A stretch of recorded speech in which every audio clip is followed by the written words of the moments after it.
Welcome back, Bantwana Benkosi. This is Power Talk indeed, with me, Mbuyiseni Ndlozi. The European Union ordered Apple, the company ama iPhones, Bantwana Benkosi, and Meta owns Instagram, WhatsApp, and Facebook, to pay a combined 700 million euros in the first fines it has issued under legislation intended to curb the power of big tech. In a way, they've been punished for how choice users had to consent to what are forced data collection mechanisms. To understand this, I'm joined by Canadian tech analyst and journalist Carmi Levy. Welcome to Power Talk, and thanks very much for creating time, Mr. Levy. So wonderful to be with you. Thank you so much for having me on. Thank you. I hope I did not butcher your name. Not at all. Okay. What time is it, and where in Canada are you?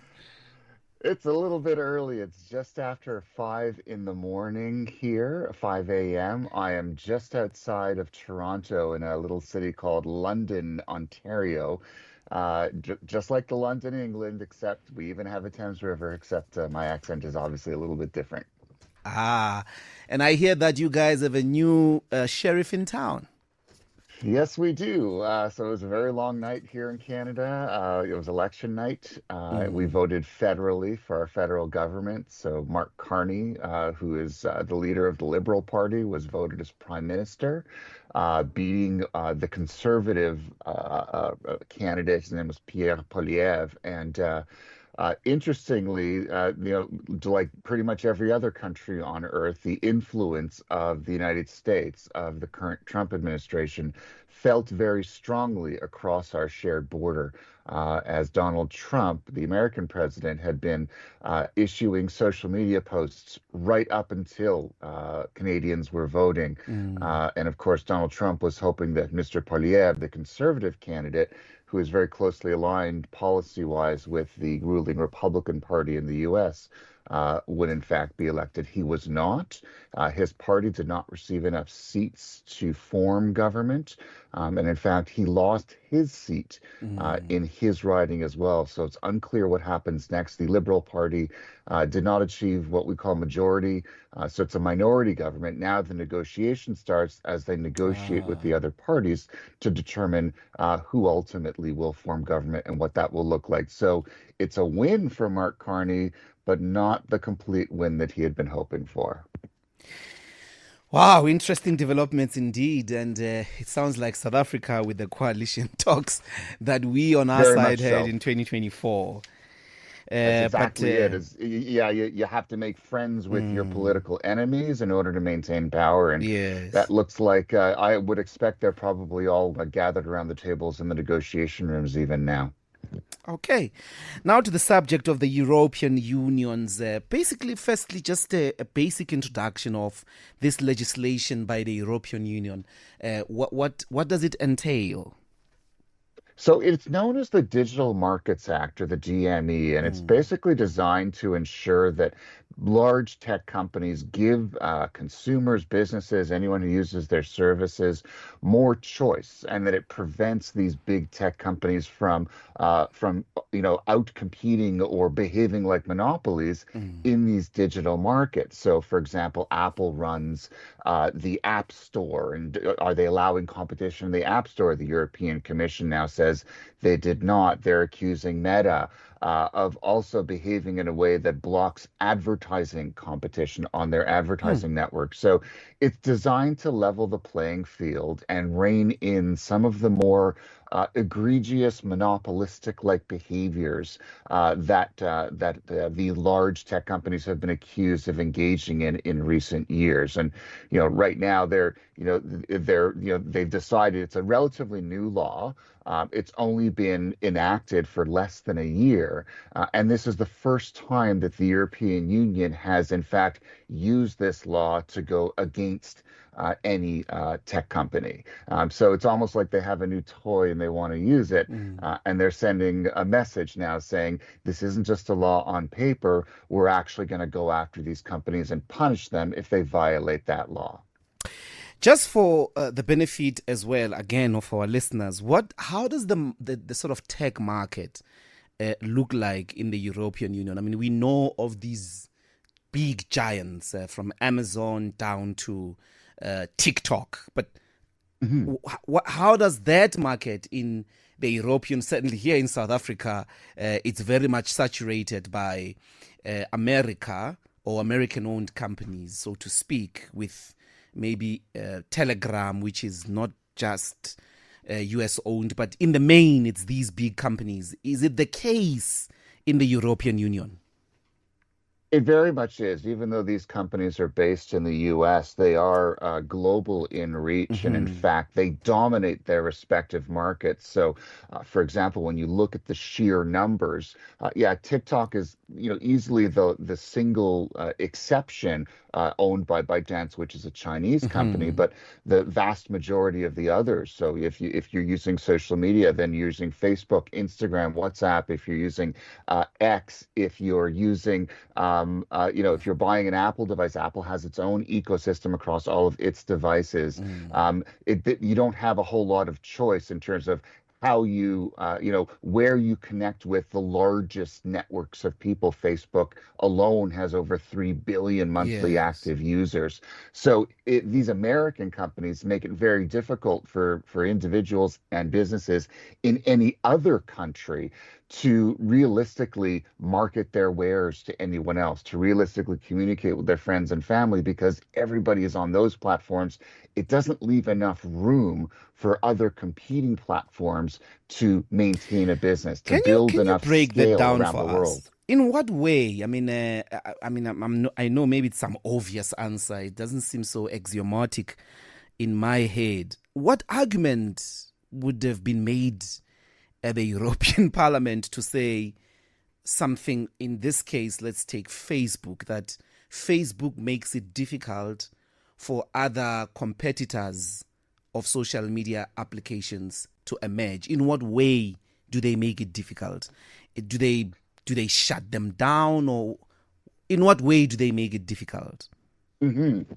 Well, in the case of Instagram, for example, they've been accused of buying Instagram in order to take them out as a competitor, which, of course, predatory acquisitions like this are largely seen as monopolistic. Hmm. The company denies it, but the accusations have been around in the decade plus since the company bought them. So, in many cases, they'll buy by acquisition, or they will use their scale to sell ads and they've also been accused of this, at a rate that nobody else can match. In other words, they might even lose money selling those ads, but it ensures that that revenue does not go to a competing platform. For on the consumer side, it means that if that everyone goes, because they have scale. All of your friends will be on Facebook or Instagram, whereas they won't be on a smaller platform. And Mm. so the power of a social media service lies in the size of its network. And the larger that network, the more likely it is that no one's going to go to a competing platform. They're going to stick there, which means that smaller companies are always at risk. They can't grow, they can't generate revenue, they can't act as they wish because it's the larger bully Mm. that is making all of the rules for everyone else to follow, which is the very definition of being anti competitive. And then when it comes to consumers, I mean, I get the competition. It's going to be a very difficult terrain, I suppose. But when it comes to consumers, then, because it seems these fines are related largely to consumer protection, if I'm not mistaken. Yes, they are. And And then, so from a yeah, consumer, yeah, so from a what are the consumer. violations? So I mean, in Meta's case in particular, they were accused of and found guilty under this European law of forcing Facebook and Instagram users to choose between seeing personalized ads, or if they didn't want to see them, they would have to pay to avoid them. They would have to Ah, upgrade to a premium version of the service, which, according to the European Union, is dirty pool. For the App Store, it sorry, meant it's that they would what? not. like dirty pool, that it's just not the right thing to do. It's Okay. not in consumers' best interest. Whereas with Apple, they were accused of preventing application developers, so the companies that create the apps, the software that appears in the Apple App Store, that they made it harder to see other cheaper app options in the App Store. So, for example, if you're a consumer, they made it harder for you to put any software on your device, on your iPhone. They didn't allow you to load this Ah. software from the web. You had to go through Apple's App Store, and Apple was ensuring that you only saw the apps that they wanted you to see, which of course made them more expensive and made them harder to find. So, as a consumer, it meant you had less choice and that it would cost you more to keep the apps you want on your iPhone or related Apple device. Hmm. But then how I mean, of course they responded in a very angry way, as it were, but will these fines, I mean, are they just fines, or they come with conditions attached that, for instance, in the case of Apple, they must change the advertisement of other applications on their app store?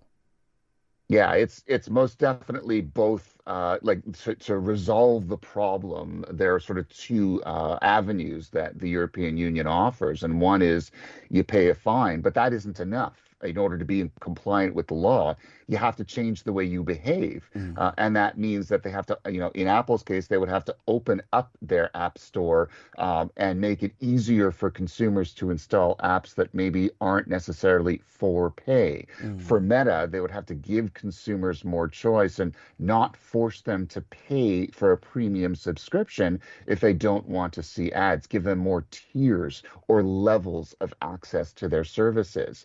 And of course, as we can imagine, Apple and Meta not very happy with this. Apple says they're being unfairly targeted and that the European Union continues to move the goalposts even though they're trying to comply.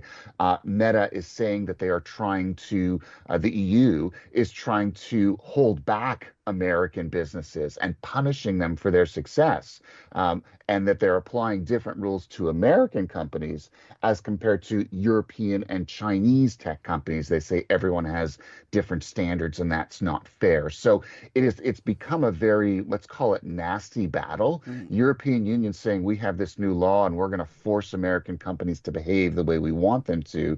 The American companies basically saying you're not being fair. We're doing the best that we can to comply, but this isn't right, and you should apply the same rules across the entire world, not just to us. Yeah, it makes sense. I mean, that argument from Apple. It seems to me, how did Google survive? Because YouTube forces advertisements every minute or so if you're watching videos, Mhm. unless you sort of subscribe and pay a premium. It's the same principle. How would they survive on the same sort of practice that Facebook, WhatsApp, and, well, Meta does? I think the reason that YouTube has not been targeted in the same way thus far, and we've seen antitrust action against YouTube over the last year as well. The Department of Justice and the Federal Trade Commission have both ruled against them, calling them a monopoly for their advertising infrastructure as well. And this So is in the Google. US. This is in the US. So Google is Yes. being targeted separately by other parts of the American government, and they Mm. are in the process of they could potentially have to sell the Chrome browser or the Android operating system. They're still in the process of figuring out what that looks like. So they haven't really, I wouldn't say that they've escaped yet. They're just being targeted differently. And I think this represents, this is where political context comes into play, because all of these cases were initiated years ago when it was a different government in the United States. When Mm. the Biden administration was in place, they were, of course, very focused on addressing what they perceived as abuses by the biggest American tech companies. And it was almost like the government versus these tech companies. Whereas now that Donald Trump, is in office, he's made it very clear that he wants to roll back some of these rules. He doesn't want to be as adversarial with American tech companies. And so politically now, the size of the European Union's fine is relatively small. 700 million euro for big American tech companies is a drop in the bucket for them. It could have been billions of euro. It could have Mm. been upwards of 10% of their global revenues, but it wasn't. So the EU is pedaling very softly here to not antagonize the US government, which now has a very different perspective on how tech companies should operate. And what has originally was supposed to be a technological case using European law has now become very political, and it's a battle between the European Union and the American government. What consequences does the law impose in a case where they refuse, for instance, to pay these fines? That's where if they refuse to pay the fines or refuse to change the way they behave, there is an escalation clause built into the European law, as well as all European laws that are tech centric, that gets larger and larger. And so the largest possible punishment that they could face if they continue to refuse is 10% of global revenue. Hmm. So they'll take that global revenue figure and And apply, that's it'll become a very billions. large number. Exactly. That would be, if you think about it, Google's advertising revenue, for example, 300 billion US dollars per year. So those numbers. Now you're talking something that would get the attention of a technology company. They've never actually imposed fines that large, but they are built into the law. And if it becomes antagonistic enough, that's exactly how far Europe could go. Final question related to the politics you were alluding to earlier. I Mhm. mean, do they, for instance, include, it seems to me that the timing also is curious with the tariff wars. Is this in any way related to this particular antagonism between the United States and the European Union marked by the tariff wars? Is that what you're I referring think to that about the politics? Yeah, and I think the timing is not coincidental at all. Even though this case started years ago by another administration or under another administration in another time, I think now the decision to actually announce what the fines are has become very political, and it was designed by the European Union to send a message to the U.S. that even as the Mr. Levi? uh, that the European Union now is going Oh, to, in we fact, lost you a bit continue there. to prosecute American companies. We lost you a Oh, bit there. Please oh, just no repeat worries. the last Sure. bit. Yeah. Yeah, so I don't think it's coincidental at all. I think the Mm. European Union timed this very specifically to send a message to the US government that they will continue to go after big American technology companies, even as the American government starts to roll back its efforts to do the same thing. In other words, the EU wants to be seen as the world's technology traffic cop. And so that's kind of where we're at now. The other political message is the size of the fines. It's a relatively small fine by global standards. And so they're sending a message, but I think if political times were different, those euro numbers, the dollar figures would have been much larger than they are. So they're sending a message, but they're also holding back a little bit and hoping that the United States listens. Okay. Thanks very much, Mr. Levi. Is it Levy or Levi? It's Levy, but no Levy. worries. Yeah, they're all technically correct. I really Okay, appreciate you okay. having me on But today. thanks deeply for creating time. And we are paying very close attention to the government coalition talks there in Canada. And because there has to, quite frankly, be a global pushback against the Trump chaos. But thanks very much for creating time and all the best. Very much appreciate being part of the show. Thanks so much for having me. Thank you. That's Mr. Levi or Levy. Mr. Carmi Levy, Canadian tech analyst and journalist. I wonder if ICASA, Bantwana Benkos in our case, could take a leave from the experience there because we're being robbed. I mean, just thinking about the DSPs, the music streaming platforms, and even film streaming platforms, the ways in which, on the one hand, they are also guilty of the practices that we are seeing Meta and Apple being punished for in the European Union. If I want at the moment to watch YouTube uninterrupted, if you're not subscribed and you're not paying a premium, every 5 minutes gonna advert. You don't even choose whether that advert must happen or not. If you want to have an uninterrupted streaming, you have to pay a premium. I think that is the case as well with some of the newspapers. If you're not subscribed, you are reading a News 24 article, I wonder if they can interrupt you the way they do if you're not subscribed. Also, we have found that they very advert, a lion lager or something. So I don't even know if Lion Lager is still there, but you get my point. These are some of the consumer protection mechanisms for digital or tech giants, as it were, that we must consider. In the case of the European Union, they have punished Apple Store and Meta. Meta are the people who own. This is Mark Zuckerberg. They own Facebook, Instagram, as well as WhatsApp.